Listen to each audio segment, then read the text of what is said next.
आइ हमसब दुर्गानाथ झा श्री के अहीं तेसर पढ़बै ने? अध्याय के पढ़े ले जा रहल छियै। तेसर अध्याय छै दुर्गानाथ झा श्री के, और एहिमे छै कि काल विभाजन। एहिमे हमसब कथी पढ़े ले जा रहल छियै? साहित्यिक काल विभाजन। ई किताब के नाम की छै? मैथिली साहित्यिक इतिहास। काल विभाजन में जे सबसे ज्यादा इंपोर्टेंट छै जाननाइ, दू टा चीज होइ छै काल विभाजन। एगो छै भाषा के काल विभाजन, एगो छै साहित्य के काल विभाजन। एतऽ हमसब भाषा के काल विभाजन नहीं पढ़े ले जा रहल छियै, एतऽ हमसब जा रहल छियै पढ़े ले साहित्य के काल विभाजन। तऽ ई जे किताब में छै, एहिमे मैथिली साहित्य के काल विभाजन पढ़े ले जा रहल छियै। ई अहाँ बात समझब। मैथिली भाषा के काल विभाजन ठीक। जनरली आदमी को पूछे छै, और आदमी की करे छै? मैथिली साहित्य के काल विभाजन लिख के आबि जाय छै। गप बुझ रहल छियै? हम्म। हाँ। आब हम्म। मैथिली साहित्य के ई काल विभाजन छै। मैथिली भाषा के काल विभाजन कतऽ लिखल छै? ई अहाँके मालूम है कोन किताब में मैथिली भाषा के काल विभाजन देने छै? हाँ, हमरा पास छै बुक एकटा, ओहिमे छै भाषा काल विभाजन। कोन किताब छै कहू नाम? ओ मैथिली सोपान, सफलता सोपान छै ओ। नहीं, ओहिमे नहीं छै, ओ तऽ एकदम नहीं छै। ओहो में मैथिली छै नहीं, देखू मैथिली, साहित्यिक काल विभाजन और भाषा काल विभाजन दुनू देने छै। देखू मैथिली सफलता सोपान जे छै, ओना इहो बुक में तो हेबाक चाही, कियाकि इहो तऽ नहीं बतू सुनू ना, एकटा समग्र। नहीं मैथिली सफलता सोपान एकेडमिक बुक नहीं छै, पहली बात। हाँ। सफलता सोपान जे छै गेस पेपर छै। अहाँ सफलता सोपान के एग्जाम में कोट नहीं कए सकै छियै। सफलता सोपान के राइटर जे छै वेल नोन पर्सन नहीं छै। जेना अहाँ दुर्गानाथ झा श्री के कोट कए सकै छियै, अहाँ बात बुझू। बिल्कुल। रमानाथ बाबू के कोट कए सकै छियै। अहाँके विद्वान के नाम कोट करे पड़त। अहाँ देबै जे हम सफलता हम्म। सोपान किताब से पढ़े हैं, वे कोनो हम्म। मतलब नहीं छै। सफलता सोपान के क्यों नहीं जाने छै? वो खाली विद्यार्थी जे हाँ वर्ग हाँ। छै ने, उहे सफलता सोपान जाने छै। हम्म। अहाँ के गोविंद झा के परिशीलन किताब में गोविंद झा हम्म। मैथिली के नामी हस्ती छै, अहाँ के बतेने हैब। हम्म। गोविंद झा के पिताजी दीनबंधु झा मैथिली के पाणिनि कहलाबै छै।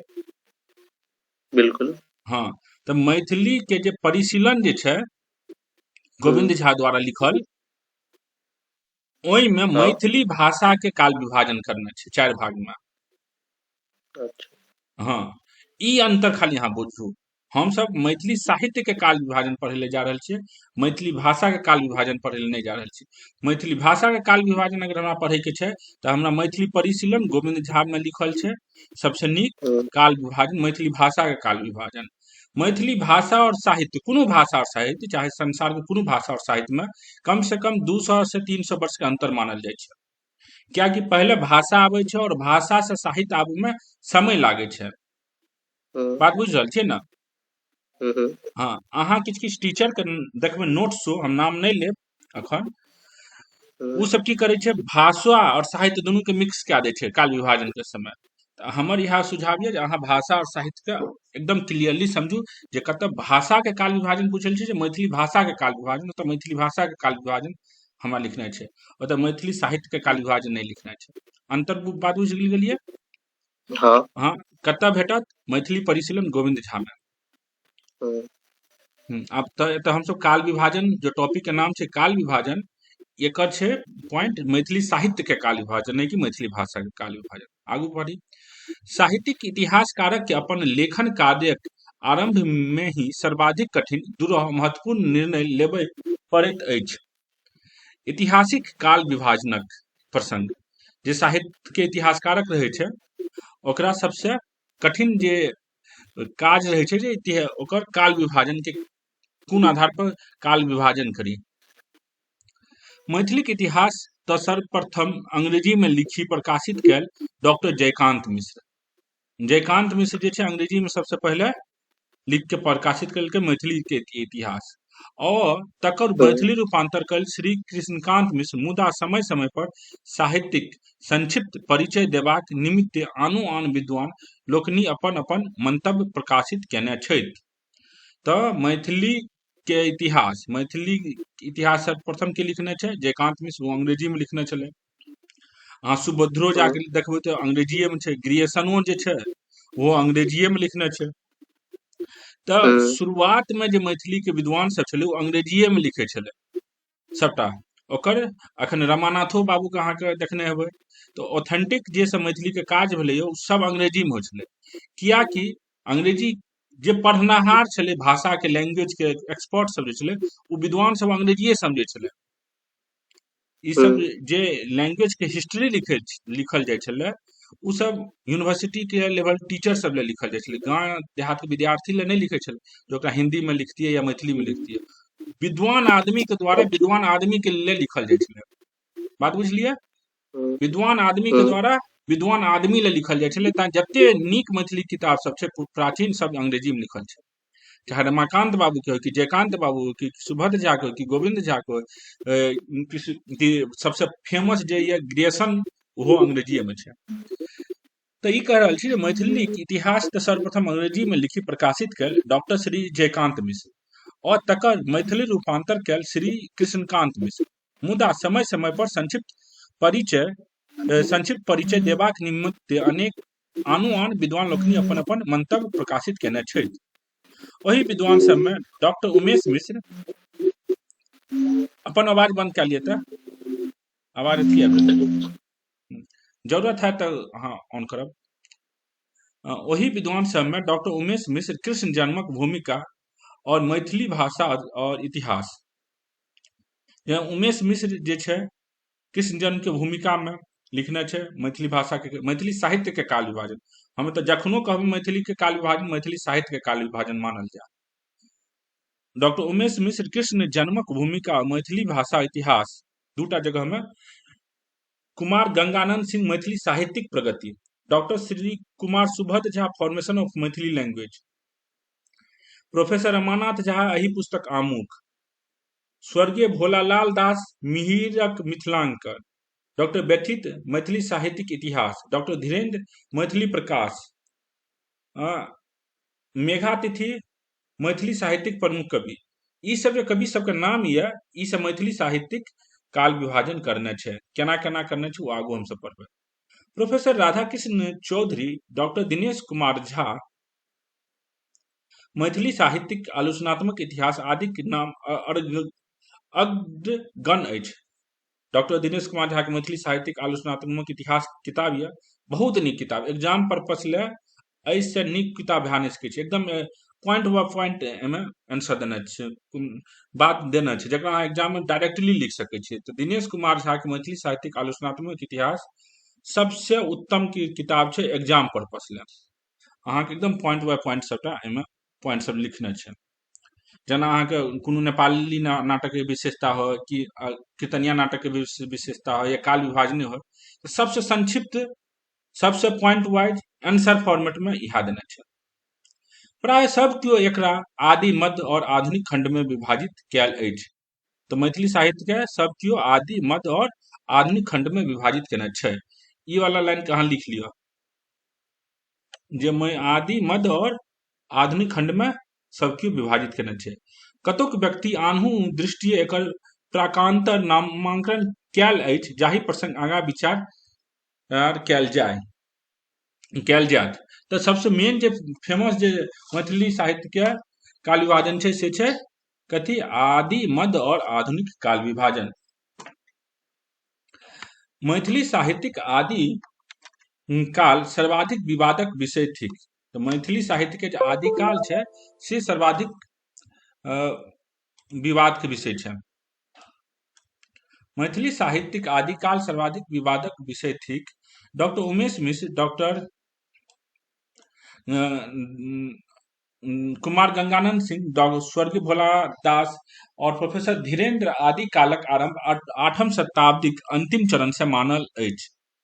आब जे छै मैथिली साहित्यिक आदिकाल सर्वाधिक विवाद विषय है। उमेश मिश्र, कुमार गंगानंद सिंह, भोलालाल दास, प्रोफेसर धीरेन्द्र मिश्र आदि कालक आरंभ 8वीं शताब्दी अंतिम चरण से माने छै। डॉक्टर सुभद्र कुमार झा 1000 ईस्वी मेघातिथि मैथिली साहित्यिक आरंभिक काल मेघातिथिक अनुसार मैथिली साहित्यिक आदि कालक आरंभ 1300 अछि। तो देखू क्यों की कर रहल छै 8वीं शताब्दी, क्यों कर रहल छै 1000, क्यों कर रहल छै 1300। व्यथित जी आदि कालक आरंभक प्रसंग मत व्यक्त नहीं कयल अछि। जे व्यथित जे छै बाल गोविंद झा व्यथित, हाँ फेमस आदमी छै इहो मैथिली में। व्यथित जी आदि कालक आरंभक प्रसंग मत व्यक्त नहि कयल अछि। आदि कालक आरंभी जकाँ एकर अंतक विषयों में मतंग नहीं अछि। यद्यपि अधिकांश विद्वान 1300 धरि आदि काल मानल अछि। तऽ आदि काल जे छै सबसे पुराना काल जे मैथिली साहित्य के छै, ओकर स्टार्टिंग कहिया से भए रहल छै, ओकर एंड कहिया से भए रहल छै, एहिमे बहुत ही कंफ्यूजन छै। केओ स्टार्टिंग माने छै 800 से, केओ 1000 से माने छै, केओ 1300 से माने छै।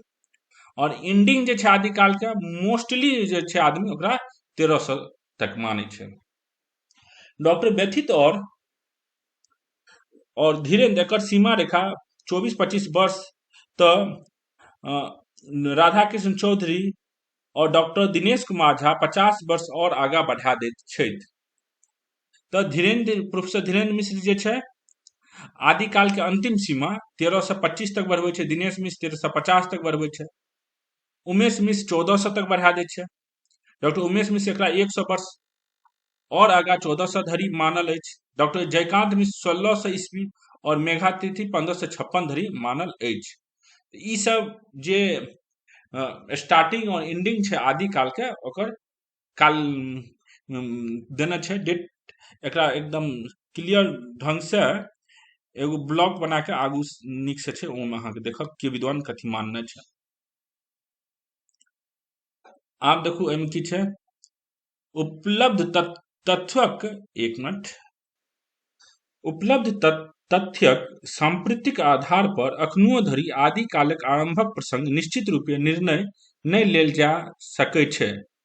तऽ दुर्गानाथ बाबू बाजि रहल छै जे उपलब्ध जते तथ्य हमरा सब लग छै, ओहि आधार पर आदि काल स्टार्ट कहिया से भेलै, आदि काल एकर प्रसंग में निश्चित रूप से डिसीजन नहीं ला सकै छियै। परंतु 8वीं शताब्दी के अंत में आदि कालक आरंभ मानव सत्यक निकट अवश्य अछि। लेकिन कह रहल छै 8वीं शताब्दी के अंत में हम आदि काल के आरंभ मानि सकै छियै, कियाकि सिद्ध साहित्य सब हमरा सबके 8वीं शताब्दी से भेटै लागै छै। एहि प्रसंग अग्रिम प्रकरण में विस्तारक संग विचार कयल गेल अछि। डॉक्टर सुभद्र झा मेघातिथि 1100 ईस्वी से आदि कालक आरंभ मानैत छथि, से स्पष्टतः असंगत लगैत अछि। तऽ दुर्गानाथ बाबू बाजि रहल छै जे सुभद्र झा और मेघातिथि जे 1100 ईस्वी से आदि काल के आरंभ मानै छै, से एकदम गलत गप छै, कोनो ओहिमे संदेह नहीं छै। डॉक्टर झा के काल विभाजनक आधार भाषा के विकास रहल होय से संभव ई मानी जे वन रत्नाकर में प्रयुक्त भाषा ओकर रचना कालक 300 ईस्वा पूर्व विकसित भऽ गेल छल, परंतु ई मिथिला भाषाक विकास प्रक्रियाक बुझबाक हेतु चिड़ियापद के भाषा के सहायक सिद्ध नहीं भऽ सकै छै। ई की कहल छै, डॉक्टर झा सुभद्र झा काल विभाजनक आधार भाषा के विकास रहल हो से संभव ई मानी जे वर्ण रत्नाकर में प्रयुक्त भाषा ओकर रचना कालक 300 ईसा पूर्व विकसित भऽ गेल छल। ई मान देखू, वर्ण रत्नाकर हमसब मानै छियै लगभग में 1300 के आसपास मानै छियै ना, वर्ण रत्नाकर के ज्योतिषेश्वर वाला जे छै ओ 1300 के आसपास के मानै छियै। हाँ, तो ओहि से 300 साल पहले सुभद्र झा वर्ण रत्नाकर के से पाछू लए जा रहल छै जे साहित्य के स्टार्ट भेल हेतै। लेकिन परंतु ई मिथिला भाषा के विकासक प्रक्रिया के बुझबाक हेतु चर्यापदक भाषा सहायक सिद्ध नहीं भऽ सकै छै। और उनका अनुसार अगर हम 1100 के स्टार्टिंग मानि रहल छियै सुभद्र झा के अनुसार कि आदि काल 1100 से स्टार्ट भेलैया, तऽ हमरा जे हम सिद्ध साहित्य के अपन कहै छी मिथिला भाषा के प्राचीनतम साहित्य छै, तऽ ओकरा नकारे पड़तै, कियाकि ओ तऽ 8वीं शताब्दी से स्टार्ट भए गेलैया। तैं हमरा आदि काल के स्टार्टिंग माने पड़ते 8वीं शताब्दी से, अगर सिद्ध साहित्य के ले छियै। तऽ आगू देखू, डॉक्टर श्री जयकांत मिश्र मेघातिथिक आदि काल संबंधी विचार विशेष रूपीय विचारणीय थिक। डॉक्टर मिश्र आरंभिक काल मानैत छथि 1300 से 1600 ईस्वी, तऽ मेघातिथि 1100 से 1556। मेघातिथि अपन दूटा आदमी नाम दए देलक जे कहिया से कहिया तक मानै छै, जयकांत मिश्र 1300 से 1600 तक और मेघातिथि 1100 से 1556 तक। मेघातिथि अपन मैथिली प्रमुख कवि में अपन विचार व्यक्त केने छथि तऽ हुनक एहि प्रसंगक दृष्टि शुद्ध साहित्य इतिहासक होबाक चाहैत छल, मुदा से अछि नहि। हिनक विभाजन से चर्या पद मैथिलीक विवेच्य वस्तु नहि रहि जाइत अछि। आ 1100 ईस्वी के तऽ एहनो कोनो कृति नहि अछि जकरा आधार मानी 1100 ईस्वी से आरंभिक काल आरंभ मानल जाय। आब देखू, उएह गप हम जखन कहलहुँ, मेघातिथि की करल छै जे मैथिली साहित्य के आदिकाल भए रहल छै स्टार्ट 1100 से। अगर हम 1100 से कहबै जे मैथिली साहित्य के आदिकाल स्टार्ट भए रहल छै, तऽ हमरा जे चर्या पद जे छै 8म शताब्दी के, ओकरा नकारे पड़तै। नकारे पड़तै ने। और हाँ, तो हमरा नकारे पड़तै चर्या पद के। और 1100 ईस्वी में तो एहन किछो छेबो नहीं करे। 1100 से हम 8म शताब्दी के किया स्टार्टिंग मानली, कियाकि हम सिद्ध साहित्य हमरा 8म शताब्दी के भेटैया, तैं हम 8म शताब्दी तक खिसिया दै छी अपन लक्ष्मण रेखा के। लेकिन चलिए, ई जे मेघातिथि 1100 ईस्वी के मान लेलकै, कोन आधार पर? 1100 ईस्वी के तो कोनो किताब हमरा लग नहीं छै। अगर वन रत्नाकरो के कही तो 1325 सब के आसपास के छै। बात बुझ रहल छी? तऽ इहा गप एहिमे कहि रहल छै जे मेघातिथि अपन मैथिली प्रमुख कवि में अपन विचार व्यक्त केने छथि तऽ हिनक एहि प्रसंग दृष्टि शुद्ध साहित्य इतिहासक हेबाक चाहैत छल, मुदा से अछि नहि। हिनक विभाजन से चर्या पद मैथिली विवेच्य वस्तु नहीं रहि जाइत अछि। मैथिली विवेच्य आ 1100 ईस्वी के तऽ एहन कोनो कृति नहीं अछि जकरा आधार मानी 1100 ईस्वी से आरंभिक कालक आरंभ मानल जाय। बात बुझलिए? कोनो दिक्कत नहीं? डॉक्टर मिश्र 1300 ईस्वी से मैथिली साहित्यिक आरंभ मानैत छथि। आब जयकांत मिश्र जे पहिल बेर मैथिली भाषा के इतिहास लिखलकै, मैथिली साहित्य के इतिहास लिखलकै, मैथिली के इतिहास लिखलकै, डॉक्टर मिश्र, जयकांत मिश्र भाषो के इतिहास लिखलकै, साहित्यो के इतिहास लिखलकै, मैथिली भाषा और साहित्य दोनों के इतिहास लिखलकै। ओकर किताब में सब चीज छै। अगर किताब के देखू, ओकर किताब जे छै मैथिली साहित्यिक इतिहास के नाम से जाने छै डॉक्टर जयकांत मिश्र। अखन हमरा सामने ये खुलल, एहिमे मैथिली साहित्यिक इतिहास छै। एकरो किताब के नाम मैथिली साहित्यिक इतिहासे छै। बात बुझलिए? एहिमे की छै, डॉक्टर मिश्र 1300 ईस्वी से मैथिली साहित्यिक आरंभ मानैत छथि। देखो, मैथिली साहित्यिक शब्द पर ध्यान देबै, मैथिली भाषा के आरंभ नहीं माने छै, परंतु विद्यापति पूर्वक साहित्य के प्राग विद्यापति साहित्य संज्ञा से विस्तार से चर्चा केने छथि। तब विद्यापति से पूर्व साहित्य के प्राग विद्यापति साहित्य से विस्तार पूर्वक छै। एहि साहित्य में वन रत्नाकर तो हुनक आरंभिक युगक रचना थिक। चर्यापद हु चर्चा ओ बड़ परिश्रम पूर्वक केने छथि। तखन 1300 से उ मैथिली साहित्य के आरंभ मानब कोन तरह संगत भेल? आब दुर्गानाथ बाबू कह रहल छै जे जयकांत मिश्र 1300 से आरंभ मानने छै आरंभ। वो अपन किताब में चर्यो पद के चर्चा कए देलकै है, वन रत्नाकरो के चर्चा करने छै। से तऽ कोन तर्क भेलै? अहाँ अगर चर्या पद के मैथिली साहित्य के गप कर रहल छियै तऽ अहाँके घसकावे पड़त ने 8म शताब्दी से। बात बुझ रहल छै ने? उएह कहै छै तखन 1300 ईस्वी से मैथिली साहित्यिक आरंभ मानब कोना तर्कसंगत भेल? वस्तुतः मैथिली साहित्यिक प्रक्रिया ईस्वी पूर्व शतक के स्पर्श करैत अछि। ओ छिटपुट रूप से अनेक मिथिला अपभ्रंश साहित्य सेहो उपलब्ध होइत अछि। तऽ 1300 से 1325 धरि पूर्वक साहित्य के आरंभिक साहित्य मानव सर्वथा युक्ति संगत थिक।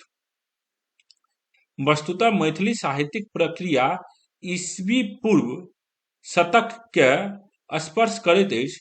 ओ छिटपुट रूप से अनेक मिथिला अपभ्रंश साहित्य सेहो उपलब्ध होइत अछि। तऽ 1325 धरि पूर्वक साहित्य के आरंभिक साहित्य मानव सर्वथा युक्ति संगत थिक। एहि कारणे अधिकांश विद्वान 1300 ईस्वी से मध्यकाल मानने छथि।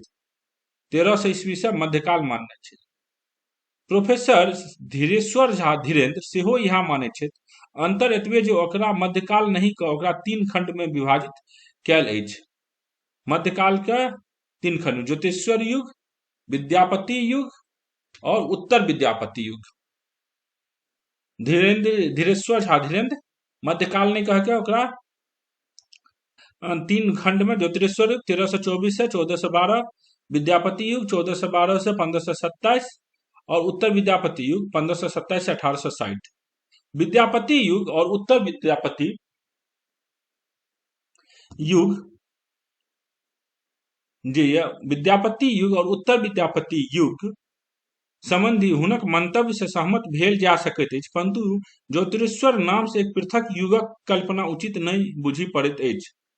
आब जे छै धीरेश्वर झा धीरेन्द्र के जे मंतव्य जे छै ओकरा अब दुर्गानाथ बाबू कह रहल छै जे विद्यापति युग तो मानि सकै छी कि विद्यापति के बहुत पैघ परंपरा रहलै, लेकिन ज्योतिरेश्वर के युग के माननाइ के कोनो अधिकार कोनो कारण नहीं बनैया, कियाकि वो बहुत कोनो पैघ परंपरा के स्थापित नहीं करने छै। चलू ओकरो देख ली एकर की कहना छै। परंतु ज्योतिरेश्वरक नाम से एक पृथक युगक कल्पना उचित नहीं बुझी पड़ैत अछि, कारण वन रत्नाकर सन अमूल्य ग्रंथ रत्नक रचना करतियो ओ कोनो परंपरा के स्थापना नहीं कह सकला। जे ज्योतिरेश्वर छै वन रत्नाकर सन अमूल्य किताब के तो जरूर रचना करलक, लेकिन कोनो परंपरा के वो स्टार्ट नहीं कह सकलकै। अतः विद्यापति से मध्य युगक आरंभ ओ हुनक पूर्वक समस्त साहित्य के आरंभिक साहित्य मानव अधिक तथ्यक अनुकूल हैत। अब इएह कह रहल छै, अब दुर्गानाथ बाबू अपन मंतव्य दे रहल छै जे विद्यापति से मध्य युग मानना सही रहते और विद्यापति से पूर्व क्या आदि युग मानना ज्यादा सही रहते। अतः विद्यापति से मध्य युगक आरंभ और हुनक पूर्वक समस्त साहित्य के आरंभिक साहित्य मानव अधिक तथ्यक अनुकूल हैत। आब ई अपन दुर्गानाथ बाबू कह रहल छै। तां अहाँ देखबै दिनेश कुमार झा जे छै अहाँ किताब पढ़बै मैथिली भाषा के आलोचनात्मक इतिहास, ओहिमे जखन ओ विद्यापति के परिचय दै छै तो ओहिमे ओ कहै छै, की कहै छै ओकर परिचय, मैथिली साहित्यिक मध्यकालीन मैथिली साहित्य के मध्य दिनेश झा जे छै अपन किताब में विद्यापति के जखन परिचय दै छै तो ओहिमे लिखै छै मैथिली साहित्य के मध्यकाल के तोरण द्वार पर जे कवि ठाढ़ छथिन, की कहै छै मध्यकाल के तोरण द्वार पर, ओहो वह मध्यकालिक दे रहल छै। विद्यापति मध्यकालीन कवि मानि रहल छै, विद्यापति के आदिकालीन कवि नहीं मानै छै। अहाँ जखन आंसर लिखबै तो ओहिमे ई अहाँके लिखे पड़त कोन काल के कवि छै। तो यह छै, चलू आगू एकरा देखै छी। अतः विद्यापति से मध्य युगक आरंभ और हुनक पूर्वक समस्त साहित्य के आरंभिक साहित्य मानव अधिक तथ्यक अनुकूल हैत। प्राय एही कारणे डॉक्टर उमेश मिश्र, अब उमेश मिश्र की करलकै मध्यकालक आरंभ 1400 ईस्वी से मानल अछि। उमेश मिश्र जे ये 1400 से मानने छै। डॉक्टर श्री जयकांत मिश्र, डॉक्टर श्री जयकांत मिश्र विशेष उद्देश्य से अपन इतिहासक रूपरेखा प्रस्तुत कैल। हुनक मुख्य उद्देश्य छल मैथिली में नाट्य परंपरा के विकास के विशिष्टता संग उपस्थित करब। आप देखो जयकांत मिश्र जे छै मैथिली भाषा के मैथिली साहित्य के इतिहास में जो मैथिली साहित्य के काल विभाजन के 11 शतक से स्टार्ट करलकै ये आरंभ। ओकर कारण की छलै, सब अपन अपन एक मेन उद्देश्य के ला के किताब लिखे छै।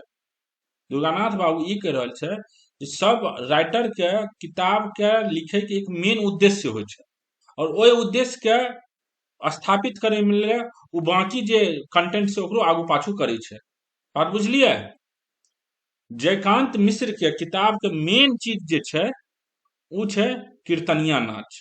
जयकांत बाबू कोन चीज ले फेमस छै तो कीर्तनिया नाच, नाटक ले फेमस छै। मैथिली साहित्य के कीर्तनिया नाटक के कहानी जे देलकै ये, कहानी जे बेचलकै ये, वो जयकांत मिश्र ये। बात बुझलिए। हाँ, नाटक के जे छै मैथिली साहित्य के नाटक के पूरा दामो की कहै छै क्रेडिट जे कोनो एक आदमी के भेटै छै तो भेटै छै जयकांत मिश्र के। तो अपन नाटक के कहानी के, अपन नाटक के गप के साबित करे ले वो मैथिली साहित्य के काल विभाजन के आगू पाछू करलकै ये। यह गप दुर्गानाथ बाबू कह रहल छै आगू वाला लाइन में, तकरा पढ़ल जाय। डॉक्टर श्री जयकांत मिश्र एक विशेष उद्देश्य से अपन इतिहासक रूपरेखा प्रस्तुत कैल। बात बुझ रहल छियै। हुनक मुख्य उद्देश्य छल मैथिली में नाट्य परंपराक विकास के विशिष्टता संग उपस्थित करब। मैथिली में नाट्य परंपरा के विकास के हुनक अनुसार 1600 ईस्वी के पश्चात मैथिली नाटकक रचना प्राचुर्य भेल, जकरा ओ कीर्तनिया नाटक कहल अछि।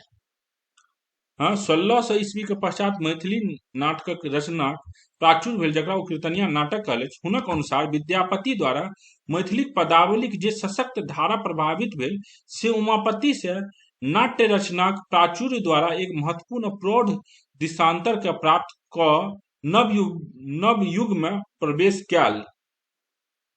जयकांत मिश्र के अनुसार की छै जे विद्यापति द्वारा मैथिलीक पदावलीक जे सशक्त धारा प्रभावित भेल, विद्यापति द्वारा मैथिलीक पदावलीक जे सशक्त धारा प्रभावित भेल, से उमापति से नाट्य रचनाक प्राचुर्य द्वारा एक महत्वपूर्ण और प्रौढ़ दिशांतर के प्राप्त कऽ नव युग में प्रवेश कयल। परंतु हिनक ई धारणा पूर्व ग्रह से अनुप्राणित अछि। वस्तुतः जकरा ओ मैथिली नाट्य परंपरा कहैत छथि, से ओहि से बहुत पूर्व विद्यापति से और ताहि से पूर्व ज्योतिरीश्वर से प्रारंभ भेल छल। यदि मैथिली ध्रुत समागम के ज्योतिरीश्वरक कृति निर्विवाद रूपी मानि लेल जाय। आब देखू, जयकांत मिश्र अपन गप के साबित करे ले, ओकर मेन गप कथी छलै? मैथिली नाटक के परंपरा, जकरा ले साबित करे ले ओकर नामो फेमस छै, ओकर किताबो फेमस छै। ओकरा कंटेंट के बात के साबित करे ले मैथिली साहित्य के 1100 तक से स्टार्ट करलकै है। लेकिन अगर अहाँ एहि नाटक के कारण अहाँ काल विभाजन के आगू पाछू कऽ रहल छियै, ई भेल अहाँ के बायस्ड, पूर्वाग्रह से अनुप्राणित, पूर्वाग्रह से ग्रसित बात याद कर रहल छै। वस्तुतः जकरा ओ मैथिली नाट्य परंपरा कहैत छथि, से ओहि से बहुत पूर्व विद्यापति से और ताहि से पूर्व ज्योतिरीश्वर से एक मिनट, ज्योतिरीश्वर से प्रारंभ भेल छल। हाँ, यदि मैथिली ध्रुत समागम के ज्योतिरीश्वर कृति निर्विवाद रूपे मानि लेल जाय। आब देखू, मैथिली ध्रुत समागम संस्कृतो में छै और मैथिलियो में छै। आ ध्रुत समागम जे छै अहाँके ज्योतिरीश्वर वाला जे छै उ दुनू भाग में छै। ओनाहिए विद्यापतियो के जे छै गोरक्ष विजय जे छै उ प्योर मैथिली में नहीं छै। बात बुझलिए? प्योर मैथिली में सबसे पहली नाटक कोन लिखल गेलै है? हेलो, प्योर मैथिली में नाटक कोन लिखल गेलै सबसे पहला? प्योर मैथिली में जे गद्य पद गीत सब, जखन ई विद्यापति के जे नाटक ये या ज्योतिरीश्वर के जे नाटक ये या ये मैथिली ध्रुत समागम जे ये, एहिमे जकरा हम मैथिली ध्रुत समागम छी, प्योर मैथिली नहीं छै। एहिमे संस्कृत के और प्राकृत के मिक्सचर के साथ मैथिली छै।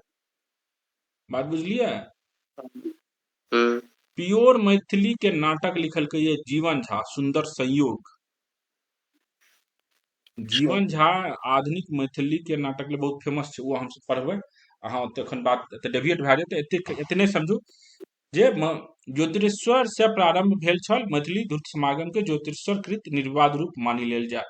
दोसर, डॉक्टर उमेश मिश्र ओहि से पूर्वक साहित्य काल के गीत युग और धीरेन्द्र सिद्ध युगक संज्ञा देने छथि। डॉक्टर उमेश मिश्र ओहि से पूर्वक साहित्य के गीत युग और धीरेन्द्र सिद्ध युग मतलब सिद्ध साहित्य, जे 1100 से पहले जे छलै। परंतु 14 ईस्वी से पूर्व गीते टाक रचना नहीं भेल छल। सिद्ध लोकनिक रचना संग संग प्राकृत व्याकरणक मिथिला भ्रंश प्रभृति साहित्य, मध्य श्रृंगारिक कविता प्रचुरता उपलब्ध होइत अछि। प्राकृत व्याकरणक मिथिला अपभ्रंश एतऽ कनी क्लियर नहीं भए रहल है, ई सब 2-3 टा टॉपिक छै, ओकरा बाद क्लियर है जे ई जे दे रहल छै ने। परंतु 1400 ईस्वी से पूर्व गीते टाक रचना नहीं भेल छल। बात बुझ रहल छियै? सिद्ध लोकनिक सिद्धाचार्य के नाम सुनने छी कि नहीं?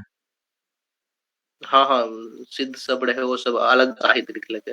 हाँ, चर्यापद, टारनव, ई सब। हाँ, दोहा कोश ओकरे एतऽ छै कनी। एतऽ ओहन एहि टॉपिक लेकर अखन नहीं छै इंपोर्टेंस, बाद में हम सब देखै छियै। चलू आगू। एतऽ ध्यातव्य थिक जे मिथिला भाषा में रचित और संस्कृत नाटक में प्रयुक्त पदावली की भाव विषय आ की शब्द शिल्प में विद्यापति द्वारा प्रचारित गीति रीतिक एकांत अनुसरण करैत रहल और आद्यांत विद्यापतिक प्रभावक अंतर्भूत रहल। अतः ध्यातव्य थिक जे मिथिला भाषा में रचित और संस्कृत नाटक में प्रयुक्त पदावली की भाव विषय और शब्द शिल्प में विद्यापति द्वारा प्रचारित गीति रीतिक एकांत अनुसरण करैत रहल और आद्यांत विद्यापतिक प्रभावक अंतर्भूत रहल। एहि लाइन के मतलब ई छै जे संस्कृत नाटक जे होइ छलै ओहिमे तऽ खाली मैथिली में पद लिखल जाइ छलै, मैथिली में गीत लिखल जाइ छलै। ओ गीत जे छलै ओ गीत के जे परिपाटी छलै परंपरा ओ विद्यापति के जे पदावली के परंपरा छलै ओकरे पालन करैत रहलै। एहि लाइन के मतलब यह नेपाल और असम में रचित नाटक मध्य गद्यक समावेश भेल। एहिमे की कहल छै नेपाल और असम में रचित नाटक मध्य गद्यक समावेश भेल। नाटकीय प्रयोगगत मौलिकता सेहो आयल परंतु ताहू मध्य विद्यापति रीतिक पदावलीक प्रधानता रहल। आब देखू मध्यकालीन नाटक के हमसब तीन भाग में बांटे छियै, नेपाली नाटक, असमिया नाटक जेकरा अंगिया नाटक कहै छियै और मैथिली नाटक जेकरा कीर्तनिया नाटक कहै छियै। कीर्तनिया नाटक में जे छै अहाँ के खाली गीत जे छै से मैथिली में छै, नेपाली और असम में की छै डायलॉगो जे छै से मैथिली में आबि गेलैया। नहीं उएह लिख छै गद्य, गद्य मतलब की भेलै जे कहानी मतलब डायलॉग, डायलॉग। तो नेपाल और असम में रचित नाटक मध्य गद्यक समावेश भेल। मैथिली वाला नाटक कीर्तनिया में नहीं भेलैया, में खाली कीर्तनिया में खाली गीते के भेल छलै। लेकिन नेपाल और असम में तो गद्य आबिए गेलै लेकिन जे गीत जे छलै ओहिमे विद्यापति रीतिक गीत लिखल गेलैया। अतः नेपाल और असम में विकसित नाट्य साहित्य ऐतिहासिक महत्व के अस्वीकार नहीं कयल जा सकै छै। अतः नेपाल और असम में विकसित नाट्य साहित्यक ऐतिहासिक महत्व के अस्वीकार नहीं कयल जा सकै छै। जखने हम मध्यकालीन साहित्य के बारे में पढ़बै तो हमरा नेपाल और असम में जो विकसित नाट्य साहित्य छै ओकर वैल्यू हमरा करे पड़तै, कियाकि ओहि ठाम के साहित्य में मैथिली में गद्यो छलै, ओहिमे डायलॉगो छलै, इएह गप करल छै। परंतु संगी इहो स्मरणीय थी जे विद्यापति के गीत परंपरा छिन्न नहीं भेल छल, मिथिला में तो सहज ही अक्षुण्ण छल। नेपाल और असम, बंगला, उड़ीसा में ब्रजबोली साहित्यिक रूप में तीव्र गति से प्रभावित भ रहल छल। देखू नाटक के परंपरा जे भेलै चाहे मिथिला में रहलै, मिथिला में तो संस्कृत और प्राकृत मिक्स छलै, नेपाल और असम में गद्य मैथिलियों में आबि गेलै, लेकिन गीत जे छलै मैथिली में तो एकदम प्योर विद्यापति के शब्द में छलै, विद्यापति के परंपरा में छलै। लेकिन असम, नेपाल, बंगाल, उड़ीसा में विद्यापति के परंपरे पर गीत रहलै, लेकिन भाषा आबि गेलै ब्रजबोली। दुनिया में ब्रजबोली एकमात्र एहन भाषा छै जकर जन्मदाता एक आदमी छै। दुनिया में एहन कोनो एहन भाषा नहीं छै जकरा जन्म करैवला कोनो एगो आदमी रहे। अहाँ जखन भाषा के बारे में पढ़बै तो अहाँ के ई नहीं पता चलत जे एहि भाषा के जन्म देलकै। जेना केओ ई नहीं कहि सकै छै जे मैथिली के हम जन्म देने छियै, बात बुझलियै? हाँ, हिंदी के एहि आदमी ने जन्म देलकै। लेकिन एहि संसार में एहन कोनो लेखक, एहन कोनो साहित्यकार, चाहे कालिदास हो कि वाल्मीकि हो, हाँ चाहे शेक्सपियर हो, वो कोनो भाषा के जन्म नहीं दिल जा सकलकै। लेकिन विद्यापति एकमात्र एहि पूरे संसार में एहन आदमी है जे एक भाषा के जन्म दे देलकै। ओहि भाषा के नाम छै ब्रजबोली। केना जन्म देलकै, किया ओकरा एहन क्रेडिट भेटै छै भाषा के जन्म दै के? कियाकि ओकरे पदावली के कारण नेपाल में नेपाली भाषा प्लस मैथिली बनलै जकरा ब्रजबोली कहलिए। ओकरे पदावली के कारण बंगाल में बंगाली प्लस मैथिली बनलै जकरा बंगाली ब्रजबोली कहलिए। आ तहिना असम प्लस तो ब्रजबोली जे साहित्य हम कहै छै ब्रजबोली भाषा जे छै ओकर पूरा क्रेडिट ककरा जाइ छै? विद्यापति के जाइ छै। बात बुझलिए? आबू गीत पर उएह गप छै जे मैथिली के जे पद छलै, मैथिली में जे गीत छलै ओहिमे तो विद्यापति पूरा रूप से छलै, विद्यापति के परंपरा। लेकिन नेपाल, असम, बंगाल और उड़ीसा में जे गीत लिखल गेलै ओहिमे विद्यापति ब्रजबोली भाषा के रूप में उपस्थित छलै। ब्रजबोली भाषा के मतलब की भेलै जे मिथिला प्लस मैथिली प्लस ओतुका लोकल मिक्सचर। ब्रजबोली भाषा ई नहीं छै जे नेपाल के भाषा भेलै, ब्रजबोली भाषा मतलब भेलै नेपाल प्लस मैथिली। अगर हम ब्रजबोली कहै छी असम में तो असम प्लस मैथिली, बंगाल में अहाँ ब्रजबोली कहबै तो बंगाल प्लस मैथिली, बंगाली प्लस मैथिली, उड़ीसा में अगर ब्रजबोली कह रहल छी तो उड़िया प्लस ब्रजबोली, उड़िया प्लस मैथिली। बात बुझ रहल छियै अहाँ? कोनो डाउट? नहीं। ठीक छै। आबू गीत पद्धिक प्रधानता छल, नाटक नहि। आबू गीत पद्धिक प्रधानता छल, नाटकक नहि।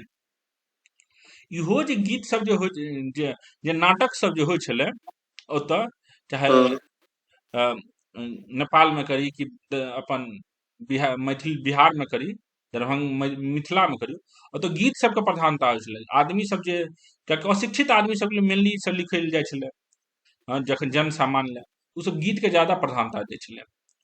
अतः एहि काल के सेहो पृथक काल से पृथक नहीं कयल जा सकैत अछि।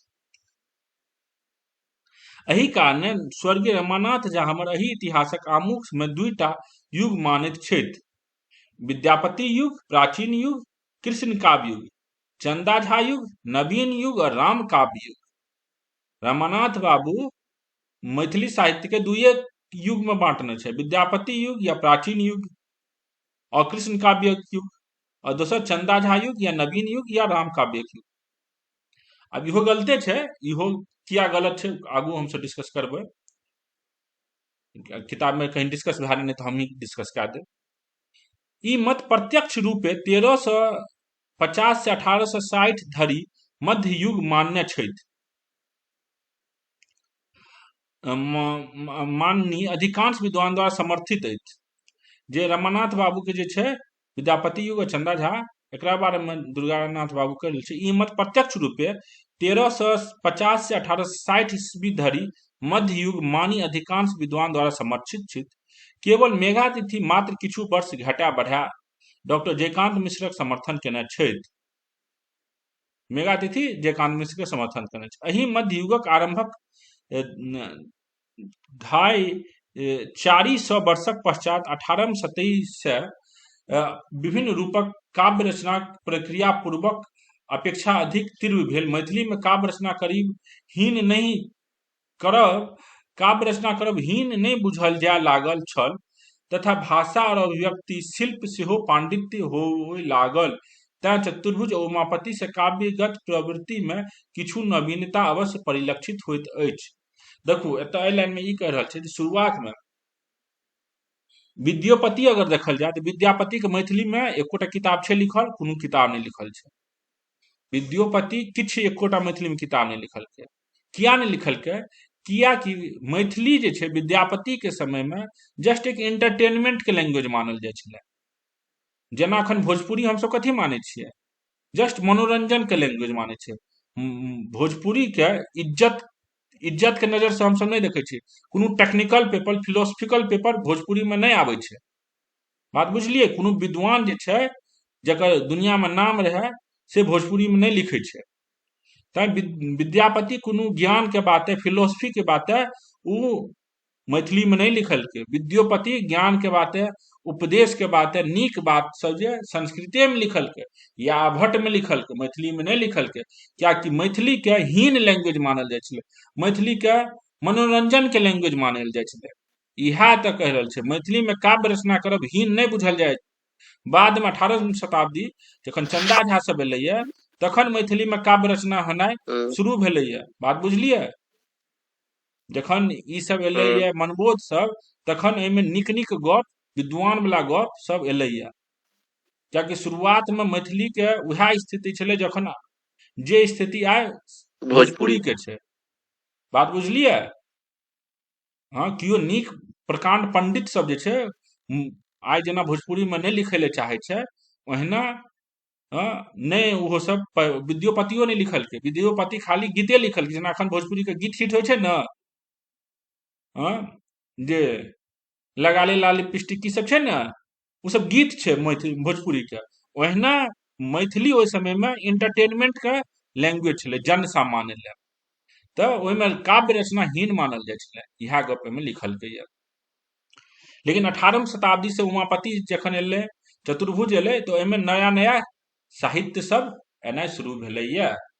आब देखू अछि ओ एही एतऽ तक क्लियर यऽ मोटा मोटी, यऽ ने क्लियर? हाँ चलो हाँ हाँ हाँ आब एतऽ पढ़ल जाए। 1700 से चंदा झा पर्यंत धरिक समय के उत्तरकालीन मध्यकाल कहल जा सकैत छै।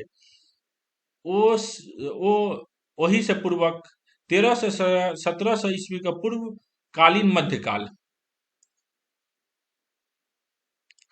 तऽ देखू ई दू भाग में मध्यकाल के बांटने छै।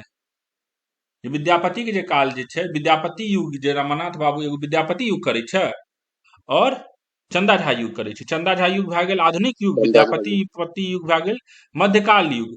अब विद्यापति युग के दू भाग में बांटि देलिए, एगो भए गेल पूर्व मध्यकाल, एगो भए गेल उत्तर मध्यकाल।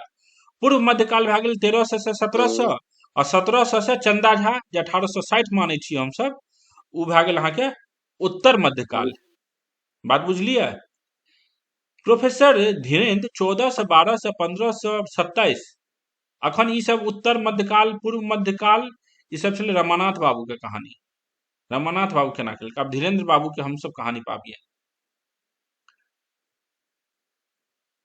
प्रोफेसर धीरेन्द्र 14 से 12 से 15 से 27 ईस्वी धरि विद्यापति युग, 15 से 27 से 1860 धरि उत्तर विद्यापति युग मानैत छथि, परंतु काव्यगत प्रवृत्ति के ध्यान में रखैत 15 से 27 ईस्वी धरि मात्र विद्यापति युग मानब समीचीन नहीं प्रतीत होइत अछि।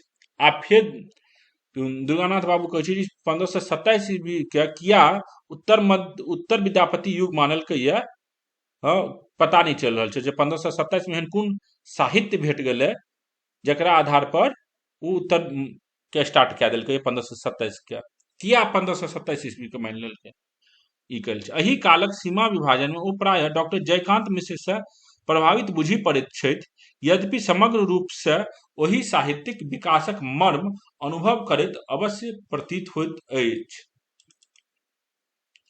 एतौ कोनो नहीं छै, इहो कर रहल छै जे धीरेन्द्र बाबू जे ये ई जयकांत मिश्र से कनी प्रभावित भए के ई रचना करने हेतै, ई डिवीजन करने हेतै।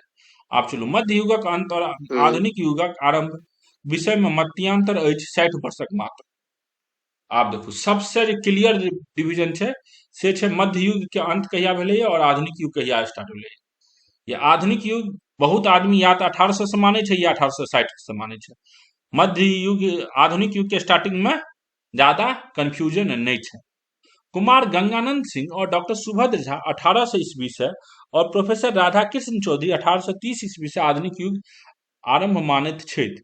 तो doctor Umesh Mishra, doctor Jayakant Mishra, doctor Vyathit, doctor Dhireshwar Meghatithi और डॉक्टर दिनेश कुमार झा 1857-1860 ईस्वी से, स्वर्गीय भोला लाल दास 17वीं शताब्दी से वर्तमान कालक आरंभ मानी लेने छथि, जे मानबाक स्पष्टतः कोनो ठोस कारण नहीं अछि। हाँ, तो भोलानाथ बाबू जे छै 17वीं शताब्दी अर्थात 1600 से हाँ मान लेलकै या, ओकर कोनो कारण नहीं छै।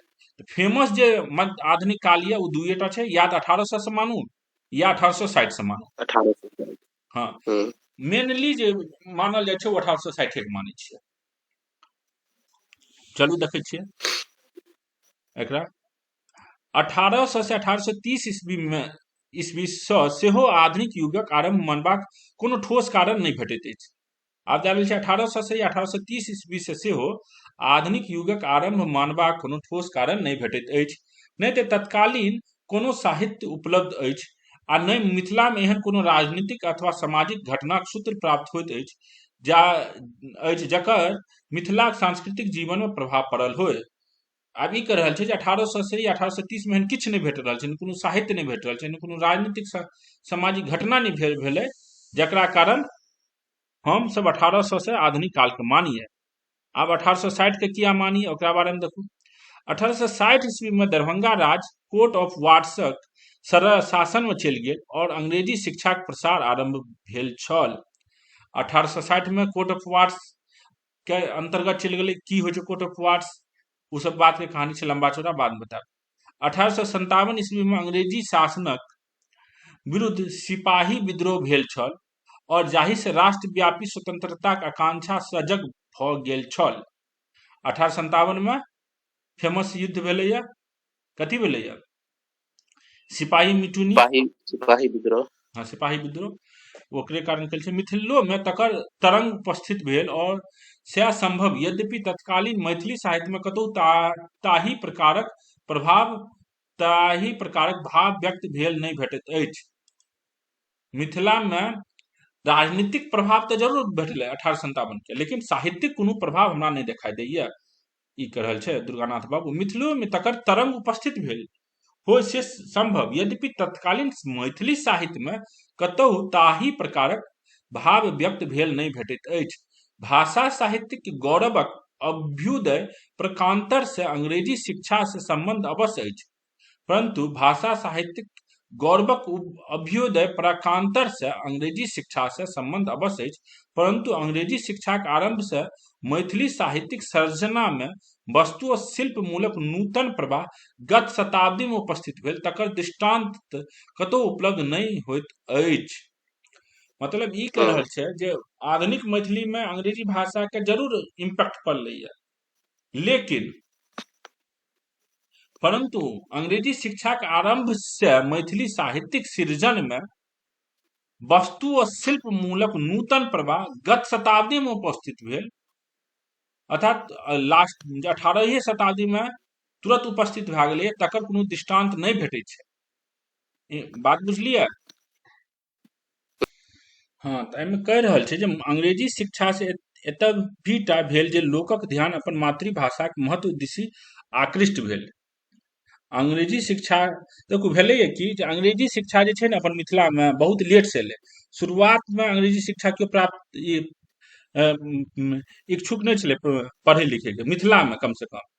अंग्रेजी शिक्षा पहले बंगाले में एलै, बंगाले में छलै अंग्रेज सब, तो बंगाल के आदमी सब अंग्रेजी शिक्षा के वैल्यूओ बुझलकै, पढ़बो लिखबो केलकै। बात बुझलियै? मिथिला के आदमी अंग्रेजी शिक्षा के वैल्यू आइयो ने बुझ रहल छै, ओहि समय तो और नहीं बुझे छलै। ताई मिथिला में अंग्रेजी शिक्षा के कारण या अंग्रेजी भाषा के कारण ओतुका साहित्य में तुरंते कोनो अंतर नहीं एलै, इहा गप कहि रहल छै।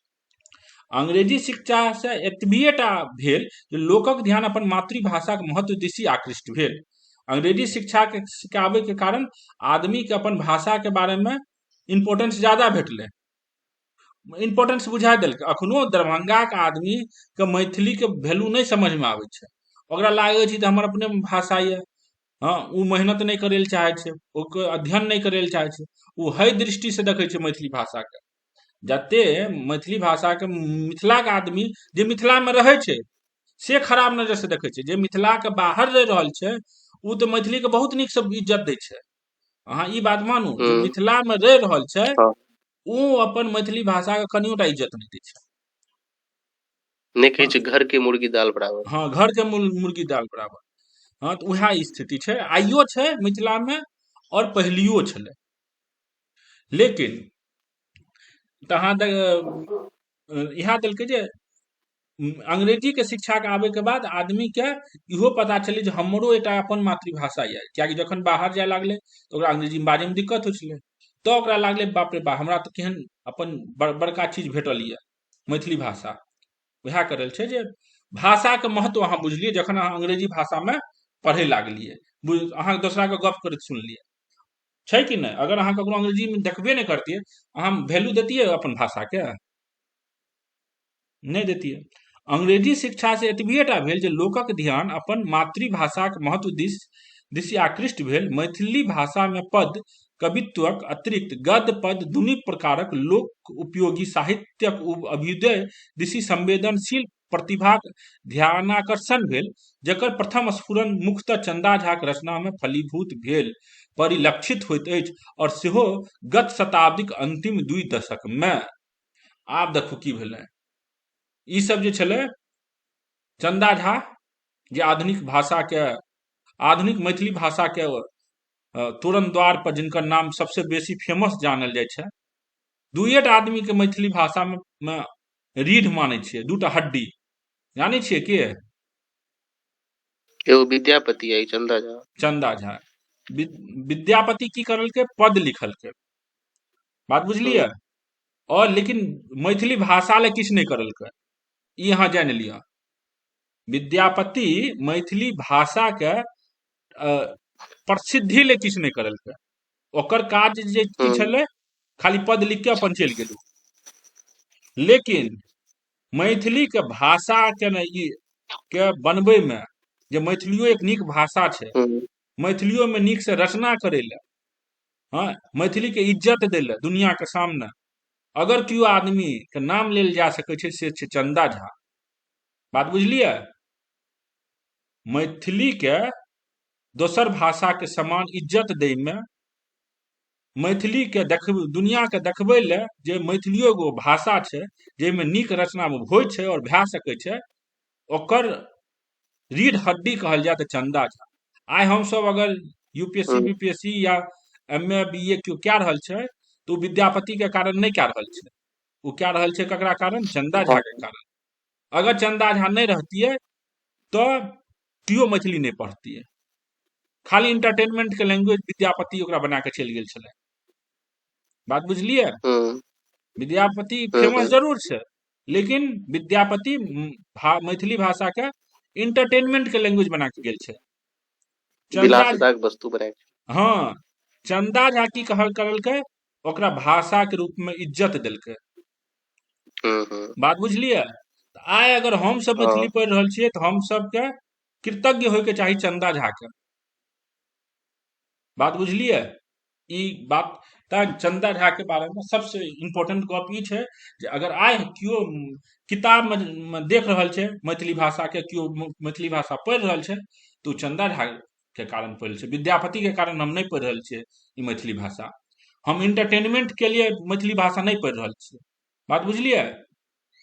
ताई गांव घर के आदमी विद्यापति के जाने छै, मूर्ख आदमी विद्यापति के जाने छै, पढ़ल लिखल हम्म आदमी चंदा झा के जाने छै। बात चंदा बुझलियै? हम्म बात बुझलियै ना? पढ़ल लिखल आदमी ले हाँ चंदा हाँ झा के वैल्यू ज्यादा छै विद्यापति से। अगर मैथिली भाषा के गप करल जाए तो पढ़ल लिखल आदमी के लिए चंदा झा के वैल्यू विद्यापति से ज्यादा होय के चाही। उहे हमरा एगो भाषा देलक जकर आइ हम सब एग्जाम ले और जीवन यापन ले हम सब यूज कए पाबै छियै। चंदा झा आरंभिक रचना में तो भाषागत नवीनता यत्यचित समावेश रहितो गतानुगतिकता मात्रक अनुसरण भेल अछि। तैं उपलब्ध साहित्यिक आधार पर 1860 से 1885 से पूर्व आधुनिक युग आविर्भाव मानबाक कोनोटा कारण नहीं देल जा सकैत अछि। हमर विचार से तो आधुनिक युगक आरंभ 19वीं शताब्दी से मानव उचित थिक। आब देखू एतऽ की कहल छै, चंदा झाक आरंभिक रचना में तऽ भाषागत नवीनताक यत्यकित समावेश रहितो गतानुगतिकताक मात्रक अनुसरण भेल अछि। तैं गतानुगतिकता एकर की मतलब होइ छै? प्रचलन, परंपरा। ई शब्द के मतलब होइ छै परंपरा। हाँ, देखू आब चंदो झा पर आदमी सब उंगली उठेलकै ये। जे चंदा झा की करलकै ये? चंदा झा जरूर आधुनिक मैथिली पर बहुत काज केलकै, आइ हम मैथिली ओकरे बारे में पढ़ि रहल छी, लेकिन चंदो झा बहुत हद तक परंपरा के पकड़लकै, पुरनके परंपरा के पकड़लकै, एकदम रिवॉल्यूशनरी नहीं करलकै। बात बुझलियै? नया परंपरा हम्म आनलकै, लेकिन आब चंदो झा भगवान नहीं ने छलै जे एके दिन में हरिमोहन झा एहन कवि उपन्यास लिख देतियै। बात बुझलियै? उएह करल छै हम्म जे परंपरा के राखल। चंदा झा आरंभिक रचना में तऽ भाषागत नवीनता यत्यकिंच अर्थात कतौ कतौ नवीनता के जरूर देखलकै, लेकिन परंपरा के मात्रक अनुसरण भेल अछि।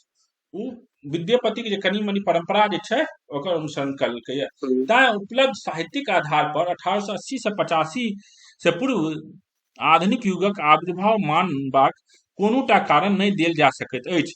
हमर विचार से तऽ अब इएह रीजन दे रहल छै जे नया साहित्य जेना उपन्यास भेलै, ई सब नहीं देखा दै छै की भेलै चंदा झा में। की कहै छियै ने, अहाँ कतनो नीक काज करबै, खराबी देखे वाला एक दूटा हमें किछ खराबी देखिए लेत नहीं बात बुझलिए। हाँ, हम्म। ओहिना चंदा झा में कनिटा खराबी इहा देखा दे रहल छै कि ओहो ओकरो में कनि परंपरा छै विद्यापति के। तो इहा कह रहल छी जे दुर्गानाथ बाबू कहल छै हमरा विचार से आरंभ 19वीं ईस्वी से माने। 1900 ईस्वी से माने। हाँ वो सही रहती है। आधुनिक वातावरणक निर्माणक आरंभ आधुनिक वातावरण निर्माणक आरंभ एक मिनट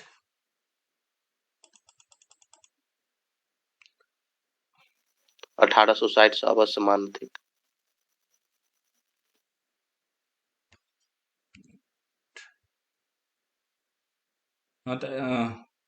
तैं एकरा नवयुग मानल जाय अथवा नहीं से एखनो संदिग्ध अछि। वस्तुतः तऽ ई अछि जे इएह पे छै ने, छपने पेज ना नहीं नहीं ई नहीं दोसर छै 55। 55 आधुनिक वातावरण निर्माणक आरंभ 1860 ईस्वी से अवश्य माने थिक। तो यहाँ कहै छै आधुनिक भाषा अवश्य माने थिक। मैथिली साहित्य में आधुनिक युगक एखन 100 से किछु वर्ष अधिक बीतल अछि। ई कह रहल छै जे 100 से किछु अधिक बीतल अछि, परंतु एतबी अल्प समय में गद्य पद्य दुही रीतिक साहित्यिक अभूतपूर्व विकास भेल अछि। ओ एहि मध्य नव नव प्रवृत्तिक विलक्षण समाहार होइत रहल। मैथिली साहित्य में आधुनिक युगक एखन 100 से किछु वर्ष अधिक बीतल अछि, परंतु एतबी अल्प समय में गद्य पद्य दुही रीतिक साहित्यिक अभूतपूर्व विकास भेल अछि। ओ एहि मध्य नव नव प्रवृत्तिक विलक्षण समाहार होइत रहल अछि।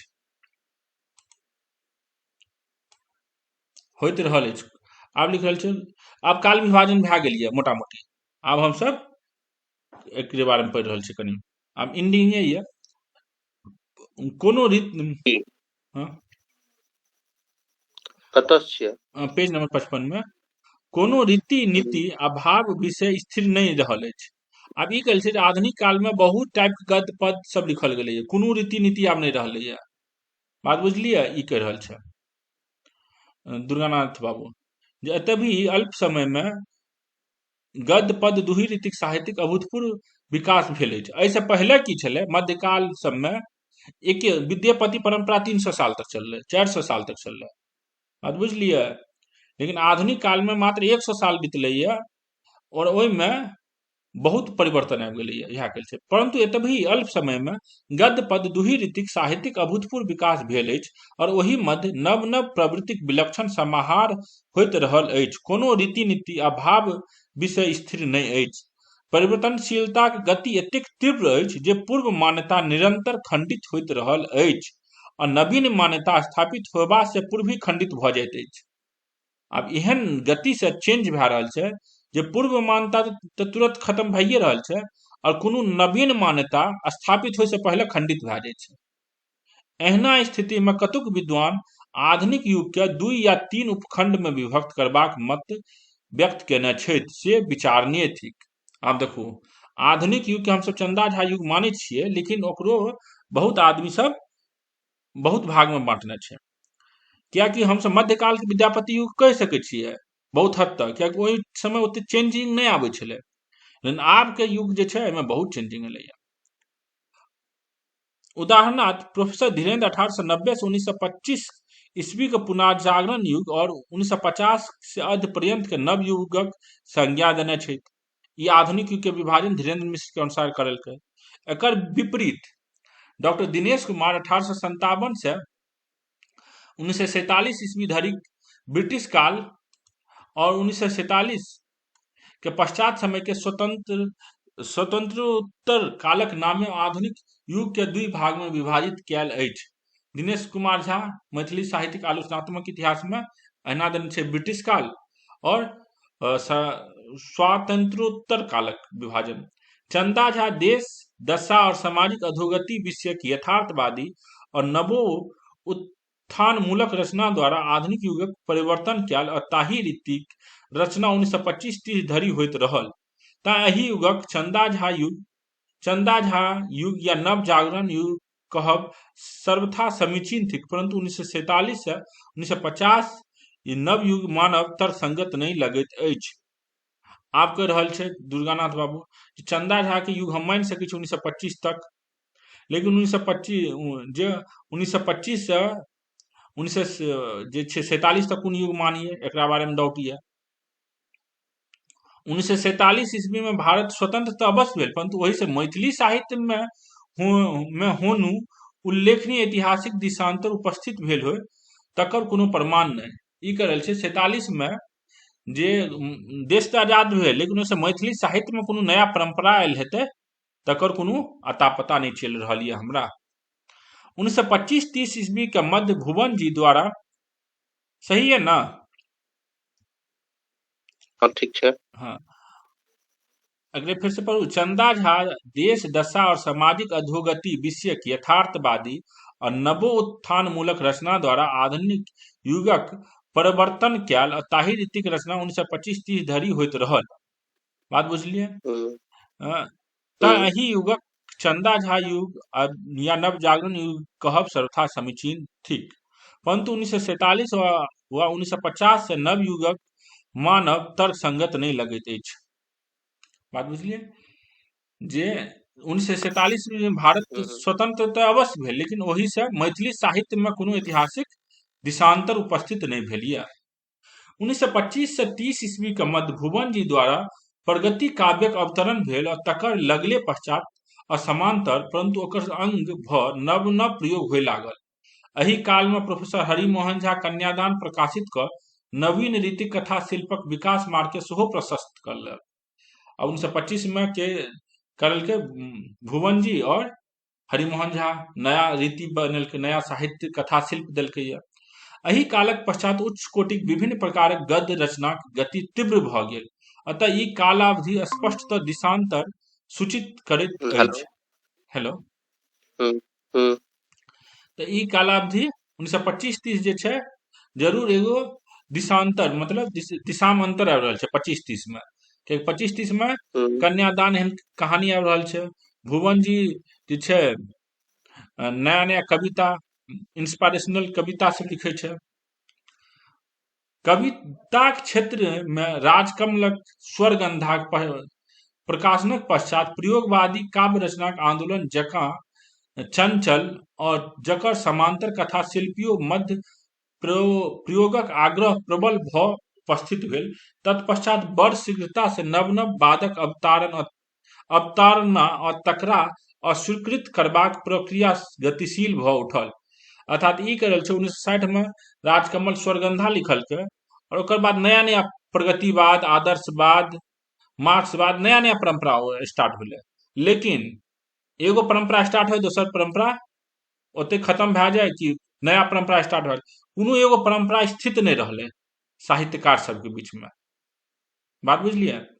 फलस्वरूप कोनो बाद अधिक समय हेतु स्थिर नहीं रहल। बात एते देखलिए, कोनो बाद मतलब नहीं तो प्रगतिवाद रहलै, नहीं आदर्शवाद रहलै, नहीं अहाँ के मार्क्सवाद रहलै, नहीं समाजवाद रहलै, बहुत बाद छै। वो सब बात एबे नहीं केले मैथिली में। हाँ, नहीं 1958 के बाद एलै है कि एहन थोड़े ले मार्क्सवाद अहाँ के यात्री में दिखाई देत। वो तो प्रयोगवाद कह सकै छियै ना। हाँ, तो आदर्शोवाद सब बाद एलै है, के कहलक अहाँ के नहीं एलै? छायावाद एलै। छायावादो के अहाँ के क्यों न क्यों अहाँ के भेट जात लेखक उन सब स्वतंत्रता मतलब स्थिर नहीं रहले से वाला हाँ, बात कही स्थिर कोनो एगो बाद स्थिर नहीं रहले। जेना विद्यापति के समय एगो परंपरा चलै छलै 300-400 साल तक, ओना कोनो से नहीं रहले से मैथिली नहीं में। रहले। 1950 जेकि हिंदी सब में भेट जाय छै। हाँ, एके वहां के छायावादे या प्रगतिवादे या आदर्शवादे सब टाइप के लेखक उपस्थित भए गेल है। बात बुझलिए? से कह रहलिए प्रयोगक हेतुक सिद्धांतक प्रबलताक कारणे प्रयोगवादी रचना जनमानस से दूर होइत गेल। प्रयोगक हेतुक सिद्धांतक प्रबलताक कारणे प्रयोगवादी रचना जनमानस से दूर होइत गेल, वर्गीय होइत गेल। आब देखू, ई जे प्रयोगक हेतु, ई जे क्यों मार्क्सवादी लिखलकै, केओ लिख रहल छै, छायावाद लिख रहल छै। ई सब जन सामान्य लेल हम्म, नहीं लिखल जाय छलै, एगो वर्ग लेल लिखल जाय छलै। बात बुझलियै? हम्म, कियाकि जन सामान्य जे छै, आम पब्लिक के छायावाद सबसे ओहन मतलब नहीं छै। बस कोनो मतलब। हाँ, उएह हम्म, वर्गीय मतलब ओकर एक फिक्स ऑडियंस रहै छै ने। आइ हम सब कते पढ़ै छियै मार्क्सवाद सब के बारे में, जेकरा पढ़े के छै उएह टा पढ़ै छै, जेकरा मजबूरी छै उएह टा पढ़ै हाँ, छै। उएह बात केल छै, वर्गीय भऽ गेल, मतलब एगो फिक्स वर्ग के आदमी पढ़ै छलै। ओहि मध्य जँ कदाचित जन जीवनक स्पंदन प्रतिध्वनित भेबो कैल, तऽ ओ विपथ गामिता से ऊपर नहीं उठी उठी सकला। पेज नंबर 57 ना। 56। 56। हाँ, सकल ता एकरा नवयुग मानल जाय अथवा नहीं से अखनो संदिग्ध अछि। नवयुग के मानल जाय कि नहीं। वस्तुतः तऽ ई अछि जे 1958 के पश्चात कवि एवं कथाकार निसंदेह किछु अपवाद के छोड़ि अखन धरि ओहि स्तरक कृतिक रचना नहीं कऽ सकला अछि, या नहीं तादृश प्रतिष्ठे अर्जित कऽ सकला अछि, जतबा प्रगतिवादी कवि अथवा कथाकार कैल या कहल जाय या कए रहल छथि। अर्थात नया युग में एहन कोनो फेमस नहीं एलैया, बहुत फेमस जकरा हम्म, नाम पर ठप्पा लग जाए जे एकर युग छै। बस बुझलियै। एतऽ छै वस्तुतः प्रगीतवादी। हाँ, प्रगीतवादी छै कि या फिर प्रगति हेतै? प्रगति हेतै, प्रगति। नहीं, एके जगह नहीं, 4-5 जगह छै प्रगीतवादी। प्रिंटिंग मिस्टेक छै। प्रगीत की हेतै, प्रगति हेतै। वस्तुतः अखनो धरि भुवन जी और यात्री द्वारा प्रवाहित रचना परंपराक युग समाप्त नहीं भेल अछि। अखनो धरि ओ पूर्ण विकास में अछि। बात बुझलियै? यात्री जी या भुवन जी के जे छै परंपरा, रचना परंपरा अखनो धरि चलि रहल छै आ पूर्ण विकास नहीं भेलैया। वस्तुतः चंदा झा पश्चात आधुनिक मैथिली साहित्य में जे नित्य नूतन नवीनताक दर्शन होइत अछि, से एहि युगक सामान्य धर्म थिक, स्वयं नवयुग नहीं थिक। तथापि आधुनिक युगक विश्लेषणार्थ एकर प्रमुख प्रवृत्ति तत्व के ध्यान में रखैत एकर 3 उपभाग कैल जा सकैत अछि। आब देखू, उपयुक्त विवेचनक अतिरिक्त विवेचन कर लिए मैथिली साहित्य के ई विभाजन छै। आदिकाल, ई क्या हम प्राग ज्योतिरेश्वर काल कह रहल छियै अथवा अभ्रंशो युग कह रहल छियै। ई ईसा पूर्व प्रथम शतक से 1300 ईस्वी तक। बात बुझलियै? हाँ, हाँ, मध्यकाल 1300 से 1800 या मध्यकाल के विद्योपति युग कहै छियै। आब मध्यकाल के दू भाग में बांटलिए, विद्यापति युग या उत्तर विद्यापति युग। विद्यापति युग हम्म, 1300 से 1700, उत्तर विद्यापति 1700 से 1860। आधुनिक युग 1860 से अद्य पर्यंत। आब एहिमे हम्म, वातावरण निर्माण, आब देखू ई जे आधुनिक युग के वातावरण निर्माण के करलकै 1860 से 1880। चंदा झा सी, युग 1880 से 1930 और नव हम्म, विकासक युग 1930 से अद्य पर्यंत अखन तक। एहि इतिहास के हम उपर्युक्त काल विभाजनक क्रम में लिपिबद्ध नहीं कैल अछि, परंतु प्रमुख प्रमुख शिल्प विधान और भाव प्रवृत्तिक विकास क्रमक स्पष्ट रूप रेखा प्रस्तुत करबाक चेष्टा कैल अछि। मुदा विवेचनाक क्रम में रचनाक समय और तदनुसार ओहि ओहि कृति के बुझबाक प्रणालीक अविकल अनुसरण कैल अछि। छोड़ू, एहिमे किछु जरूरी बात नहीं छै। अतः एहि पुस्तक के मैथिली साहित्यक विकासात्मक इतिहास कहब सेहो युक्ति संगत हैत। ई पुस्तक के नाम मैथिली साहित्यिक विकासात्मक इतिहास। अच्छा, हम्म, एकरा पढ़ी, लाइन की छलै लास्ट पैराग्राफ, खत्मे रिया। एहि इतिहास के हम उपर्युक्त काल विभाजनक क्रम में लिपिबद्ध नहीं कैल अछि। अच्छा, एहि इतिहास के ई जे किताब जे लिख रहल छी हम, दुर्गानाथ बाबू कह रहल छै जे एहि किताब के हम काल विभाजनक अनुसार लिपिबद्ध नहीं करने छी, जे पहले हम प्राचीन काल के कह देलियै या, फिर मध्यकाल के केलियै, फिर आधुनिक काल के केलियै। एना दुर्गानाथ बाबू नहीं लिखलकै ये एहि किताब के। एतऽ ई कह रहल छै एहि इतिहास के, अर्थात एहि किताब के, किताबे इतिहासिक किताब छै ने, मैथिली साहित्यिक इतिहास। एहि इतिहास के हम उपर्युक्त काल विभाजनक क्रम में लिपिबद्ध नहीं करने छी अर्थात नहीं लिखने छी। प्रयुक्त प्रमुख प्रमुख शिल्प विधान और भाव प्रवृत्ति के विकास क्रमक स्पष्ट रूप रेखा प्रस्तुत करबाक चेष्टा कयल अछि। लेकिन हम काल विभाजन के अनुसार किताब नहीं लिखलो, हम की करलो है केना केना शिल्प विधान और भाव प्रवृत्ति मैथिली में बढ़ले है ओहि अनुसार लिखे के हम कोशिश करलो है। मुदा विवेचनाक क्रम में रचनाक समय और तदनुसार ओहि ओहि कृतिक बुझबाक प्रणालीक अविकल अनुसरण कयल गेल अछि। मुदा मुदा विवेचनाक क्रम में लेकिन कह रहल छियै जे हम विवेचना जे करलहुँ एक्सप्लेनेशन क्रम में रचनाक समय और तदनुसार ओहि ओहि कृतिक बुझबाक प्रणालीक अविकल। लेकिन जतऽ हम कोनो चीज एक्सप्लेन करने छी ओतऽ हम समय के अनुसार एक्सप्लेन करने छी। एकर की मतलब भेलै, एहि किताब के हम एकदम टाइमलाइन के मैथिली साहित्य के टाइमलाइन के अनुसार नहीं लिखने छी, लेकिन अगर कोनो चीज हम एक्सप्लेन करने छी तो ओकरा हम टाइम के अनुसार एक्सप्लेन करने छी। बात बुझलियै? कोनो टॉपिक के अगर हम पकड़ ले छी, जेना नाटके के हम कतौ से स्टार्ट करलहुँ तो फिर नाटक के हम टाइम पीरियड के अनुसार लिखने छियै। अतः एहि पुस्तक के मैथिली साहित्यिक विकासात्मक इतिहास कहब सेहा युक्ति संगत हैत। आब ये अपन किताब के जे नाम लिखलकै मैथिली साहित्यिक इतिहास, एहि किताब के उ नाम दे रहल छै। एहि किताब के बेसी युक्ति संगत नाम की हेतै? मैथिली साहित्यिक विकासात्मक इतिहास। मुदा आरंभ में तकर अपवाद जकाँ भेटत। मुख्यतः चारिम पांचम प्रकरण में अर्थात अध्याय में, प्रकरण अर्थात अध्याय मैथिली साहित्यिक निर्माता। आब तक खत्म भए गेलियै, आब हम सब एंडिंग में छी। मैथिली साहित्यिक निर्माता विद्यापति मैथिली भाषाक सबसे प्रतिभाशाली युग स्रष्टा कवि भेला। हुनकई अनुसरण में 19वीं शताब्दीक अंत धरि काव्य रचना होइत रहल। ओ तत्पश्चातो गौण रूप भेल। और तत्पश्चातो अर्थात कहल छै जे मैथिली साहित्य के निर्माता जे ये विद्यापति रहल और ओकर अनुसरण 19वीं शताब्दी तक भेल रहल और बादो में भए रहल छै बहुत गौण रूप से। मध्य में गोविंददास आ मनबोध भिन्न रीतिक काव्य रचना करबो कैल तऽ हुनक वैशिष्ट हुनकई धरि सीमित रहल।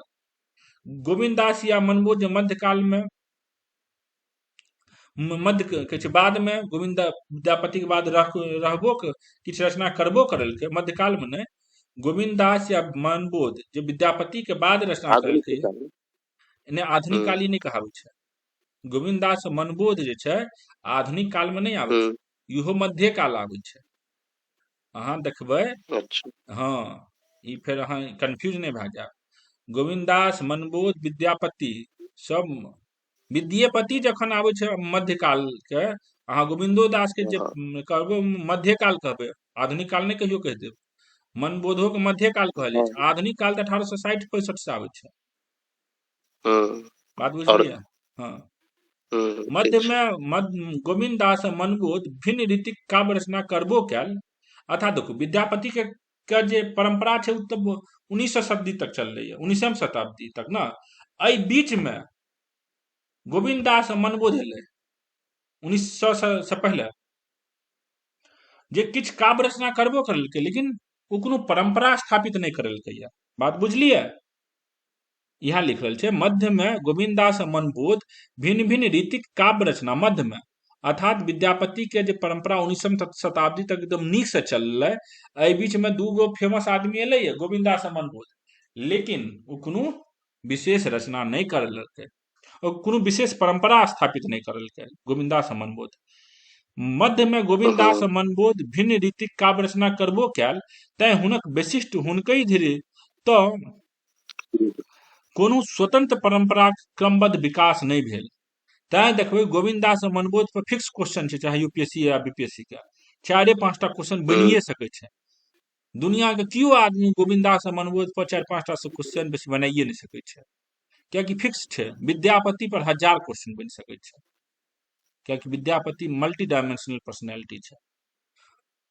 गोविंददास मनबोध एकदम छोट सनक पर्सनैलिटी छै पर। दोसर विद्यापति कृत्य और व्यक्तित्व में एतेक विविधता और विस्तार अछि जे हुनका हेतु एक गोट स्वतंत्र प्रकरणक अवतारणा करब सएह श्रेष्ठकर बुझल गेल। आब देखू उएह गप कह रहल छै। दोसर, विद्यापति कृति और व्यक्तित्व में एतेक विविधता और विस्तार अछि जे विद्यापति एते चीज लिखलकै ये, ओकर कृतित्व अर्थात ओकर हुनका वर्क लेल एकटा और ओकर पर्सनैलिटी एते डाइवर्स छै जे ओकरा अहाँ एगो प्रकरण, एगो युग बांधि अलगे सकै अध्याय छियै। अलगे अलगे अध्याय बनबऽ पड़ल। हाँ, विद्यापति से पूर्वक साहित्य अल्प अछि तऽ उपलब्ध सामग्री सभक एक ही ठाम चर्चा प्राग विद्यापति साहित्यक नाम से एक ही प्रकरण में कयल गेल अछि। अब इहो कहल छै विद्यापति से पूर्व के जे साहित्य छै बहुत अत्यल्प छै। हाँ, हाँ तऽ ओकरा प्राग विद्यापति नाम से चर्चा करल गेलै। एहि साहित्यिक पृथक चर्चा करबाक कारणे इहो अछि जे ओहि से कोनो परंपराक अन अनवरुद्ध विकास नहीं भेल अछि। प्राग विद्यापति साहित्य जे छै, एहि विद्यापति से पहले के साहित्य एक तो बहुत कम छै और कोनो नया परंपरा स्टार्ट नहीं भेलैया। विद्यापति के बाद एते साहित्य बनलै विद्यापति के नाम से, और विद्यापति खुद एते साहित्य के निर्माण करलकै। हाँ, जे उ मल्टी डायमेंशनल छै, ओकरा पे एगो पूरा परंपरा बन सकै छै, पूरा युग बन सकै छै आ बनल छै। हाँ, विद्यापति के पढ़ाई और एग्जाम में प्रिपरेशन करना सबसे मुश्किल काज मैथिली में विद्यापति छै। यद्यपि जाहि जाहि विषयक ऐतिहासिक की कहल विद्यापति मिथिला के चाणक्य, विद्यापति मिथिला के रविन्द्रनाथ टैगोर, विद्यापति मिथिला के महात्मा गांधी, विद्यापति मिथिला के राजा राम मोहन राय, सब छलै विद्यापति। विद्यापति मिथिला के भगत सिंह। यद्यपि जाहि जाहि विषयक हाँ बहुत त्याग देल। पहले कहते विद्यापति सिर्फ पदक रचना केलखिन और किछ नै। देखू विद्यापति जे छै ने मैथिली साहित्य में जे छै खाली पद के रचना करलकै, किताब के कोनो रचना नहीं करलकै। लेकिन विद्यापति के पर्सनैलिटी के इम्पोर्टेंस छलै। विद्यापति ब्यूरोक्रेट छलै, बात समझू। हाँ से त रहे। हाँ, हम विद्यापति के की कहलहुँ, विद्यापति चाणक्य छलै। चाणक्य किया कहलहुँ, कियाकि विद्यापति शिव सिंह के दोस्ते टा नहीं छलै, ओकरा सलाहो दै छलै। बात बुझलियै? तैं विद्यापति के चाणक्य कहलियै। विद्यापति के रविन्द्रनाथ टैगोर कहलियै, कियाकि वो विद्यापति रविन्द्रनाथ टैगोर जेना मल्टी डायमेंशनल नॉलेज राखे छलै। बात बुझलियै? विद्यापति के राजा राम मोहन राय कहलियै, कियाकि वो राजा राम मोहन राय जेना अपन समाज में फैल जे दुर्गति छलै ओकरा साफ करे के कोशिश करलकै किताब के द्वारा। विद्यापति अपन किताब के द्वारा समाज में जे मिथिला में जे विसंगति आबि गेल छलै ओकरा दूर करे के कोशिश करलकै ये। संस्कृत में लिखलकै, प्राकृत में लिखलकै। विद्यापति के रोल, विद्यापति के रोल खाली मैथिली भाषा में नहीं छै, विद्यापति के रोल पूरा मिथिला के एकत्रित करे में छै। बात समझू। विद्यापति ऑफिसर छलै, विद्यापति पॉलिटिशियन छलै अपन समय के, विद्यापति अपन समय के क्रांतिकारी छलै। विद्यापति अपन समय के खाली कवि नहीं छलै, कवि तो ओकर एक छोटा मात्र परिभाषा छै। चंदा झा सब क्रांतिकारी नहीं छलै। चंदा झा सब या आइ के कोनो साहित्यकार जे छै ने ओकरा हम ब्यूरोक्रेट नहीं कह सकै छियै, उ सब विद्वान छलै। विद्वान और ब्यूरोक्रेट में बहुत अंतर होइ छै। ब्यूरोक्रेट 1000 साल ले सोचे छै, विद्वान के समाज के लिए ओहन नहीं सपोर्ट नहीं भेटे छै। विद्वान सोचियो लेते, चंदा झा के सोचियो लेती किछ करे ले, कुछ क्या नहीं सकती है। बात बुझलिए? विद्यापति के साथ पावर छलै, शस्त्र और शास्त्र दुनू छलै। ब्यूरोक्रेट के की होइ छै और प्रोफेसर ब्यूरोक्रेट में की अंतर छै? ब्यूरोक्रेट के पास पावरो छै, ज्ञानो छै। प्रोफेसर के पास खाली ज्ञान छै, वो नहीं छै। तो विद्यापति मल्टी डायमेंशनल छै।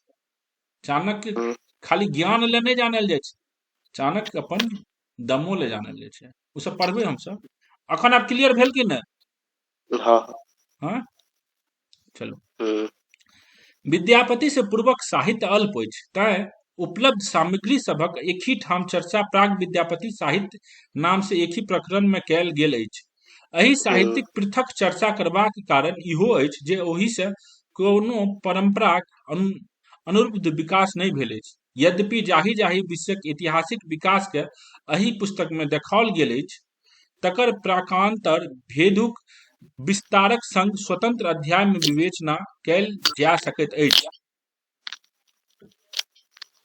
यद्यपि जाहि जाहि विषयक ऐतिहासिक विकास के एहि पुस्तक में देखाओल गेल अछि, तकर प्राकांतर भेदुक विस्तार संग स्वतंत्र अध्याय में विवेचना कयल जा सकैत अछि, मुदा हम सामान्य वैशिष्ट्यक सूत्र में सबके एकत्र गुम्फित कयल अछि। एहि से प्राय जिज्ञासु के मैथिली साहित्यिक विकासक स्वरूप बुझबा में अधिक सरलता हेतै। जाहि संक्षिप्तताक संग मैथिली साहित्यिक रूपरेखा प्रस्तुत कयल गेल अछि, ताहि से अधिकक की एहि लघु पुस्तिका में कियो सुधी पाठक अपेक्षा कऽ सकैत छथि। जाहि संक्षिप्तता के संग मैथिली साहित्यिक रूपरेखा प्रस्तुत कयल गेल अछि, ताहि से अधिकक की एहि मतलब आब अपन आपके क्या कह रहल छै जे हम जते कह सकलहुँ ये ई लघु किताब में बहुत ये, आब ओइसे बेसी हम नहीं लिख सकै छी किताब में विकास के लिए। तो देखू एहि किताब में एहि हम्म, अध्याय में हमसब भिन्न भिन्न विद्वान के मत पढ़लिए। आब एकरा एगो अनुकूल। खाली हम्म, शॉर्ट नोट बना ले छै जे कोन विद्वान के अनुसार की के कहलकै ये, ठीक है। समझे? हम्म, चलू क्लियर कंप्लीट भए गेल ई अध्याय।